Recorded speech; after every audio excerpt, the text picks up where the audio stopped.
विदर्भातील नागपूर, अकोला आणि चंद्रपूर जिल्ह्यात सर्वाधिक तापमानाची नोंद झाली आहे। नागपूरमध्ये तापमानाचा पारा 40 अंश सेल्सिअसच्या वर पोहोचण्याचा अंदाज आहे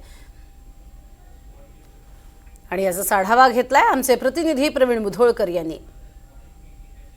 विदर्भातलं तापमान आता एप्रिलच्या मध्यामध्ये 40 डिग्रीच्या वर पोहोचलं आहे आणि असं असताना अकोला जिल्हा जो आहे त्या ठिकाणी 43.1 एवढं तापमान पोहोचलेलं आहे। गेल्या काही काळामध्ये म्हणजे आठवडाभर आणि आठवड्याभराच्या पूर्वी विदर्भामध्ये सर्वदूर हा अवकाळी पाऊस झाला होता, ढगाळ वातावरण होतं, त्यामुळे तापमान थोडं कमी होतं।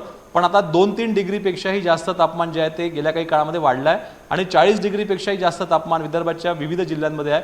नागपूर, चंद्रपूर, वर्धा, यवतमाळ या ठिकाणी तापमान जे आहे ते आपण पाहू शकतो की 40 डिग्रीच्या वर गेला आणि अकोला 43.1 पर्यंत पोहोचलेला आहे।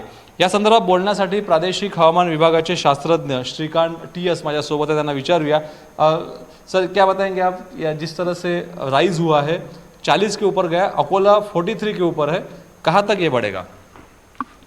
अभी अकोला चांस कम ज़्यादा है। अभी इसके बाद अमरावती आएगा, अमरावती के बाद वर्धा, वाशिम ज़्यादा चांस अधिक है।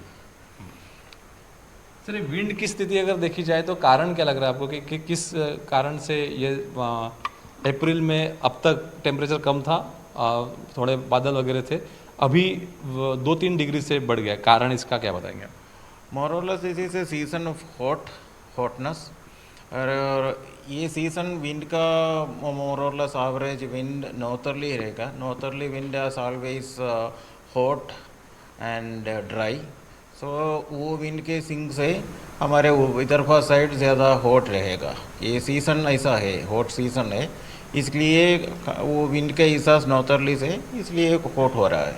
43 डिग्री वगैरे तापमान असतं एप्रिलमध्ये आणि मेमध्ये ते 45 पर्यंत पोहोचतं, त्याची सुरुवात झाली आहे। त्यामुळे यावेळेस 45 डिग्रीपेक्षाही जास्त तापमान पोहोचण्याची शक्यता असल्याचं प्रादेशिक हवामान खात्यानं सांगितलं आहे।